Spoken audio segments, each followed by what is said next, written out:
Hey guys, what's up? Daily check-in number 3. How I'm feeling today. So that's number 1 on the list. Felt great this morning. Had a great morning. This afternoon had a bit of resistance. I don't know exactly what it was. But I'm feeling a bit tired, feeling a bit agitated. I'm still getting things done. So hey, it's just one of those days. You're not gonna feel 100% all the time. You just gotta deal with it and do what you gotta do anyway. Number 2, how I'm going on with my path of being the best version of myself. So, had a talk with a mentor of mine today. Shout out to Neil.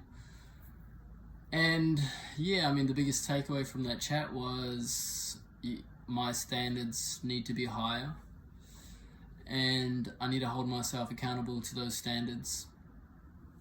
And I think I mentioned this yesterday. Maybe the number on day 1's check-in was the reality or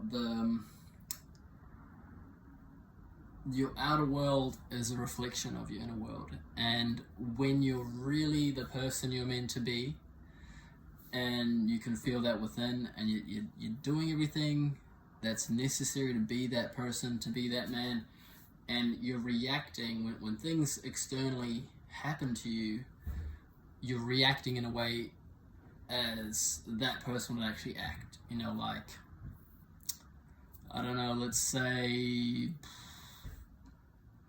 someone beeps the horn at you on the road. You know, are you going to get agitated about it? Are you going to get emotional about it? Because the best version of you probably wouldn't. The best version of you would just chill out, relax, move on. Wouldn't break a sweat over it, wouldn't put your focus into it, wouldn't put your energy into it, because it's wasting time, wasting energy. So yeah, that's the biggest takeaway. You got to have high standards. You know, what's the saying? If you shoot for the stars, aim for the stars, you might land on the moon. I'll leave it at that. All right, number 3. So on the physique journey, if you saw yesterday's check-in, you would have seen kind of how I'm at the moment. I'm sick. I've got a chest infection. It's my 3rd week having a chest infection, pretty intense, coughing up blood most mornings. So, and it's really your my cardio is just messed up. So I haven't really had the chance to train hard. But once I'm fully over it, I'll take a photo and a video and show you guys what I'm looking like.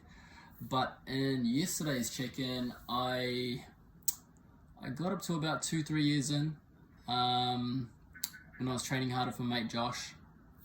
And so yeah, so about that time I got pushed, encouraged into doing a Beachbody competition, which I did. So this is what I looked like in the Beachbody competition. So I was getting pretty lean, but I wasn't trying to enter a competition. I was just trying to get lean. And yeah, I had a pretty big fuck up. So I did that competition, won it, and I was just trying to stay lean. I was just on this path of trying to be super lean and super shredded. However, at the time, my knowledge about nutrition wasn't the best. It was the bro science, the bro knowledge. So I remember that time I was pretty much just eating like shrimp, fish, chicken, beef and vegetables, and that was it. So I wasn't getting it. Well, pretty much all I was having was protein. I wasn't getting enough fats, and I wasn't getting much carbs. But the main thing was I wasn't getting in enough fats, and it fucked with my hormones, and I ended up becoming like skinny fat. Put on a lot of fat, lost all my gains. I got to about 80 kgs. I was disgusting. I was like a skinny blob. It's horrible. It was a horrible experience. And my hormones were fucked up for like a year and a half until I fully recovered.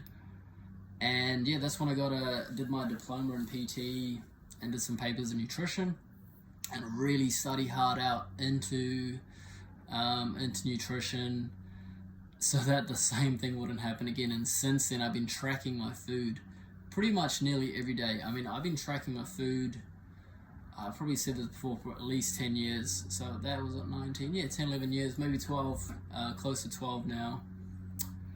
And yeah, so then after that period of looking like a piece of shit and feeling disgusting about it. Yeah, so I wasn't looking that great. At the time when things were getting a bit better, I was in France, and then I moved back to Australia, and then I got into the path of getting back into shape. And this photo here is probably an early photo of when I started getting back into the gym and really trying to get back into shape. So here we go.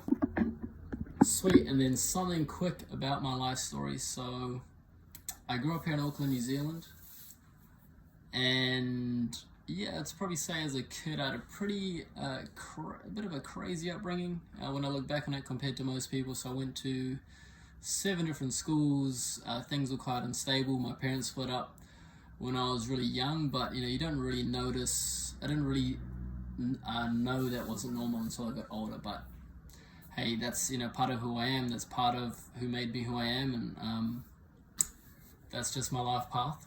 And it's kind of if I get in a bit more detail, that's kind of part of really helped me to be who I am today. There was no point in time where I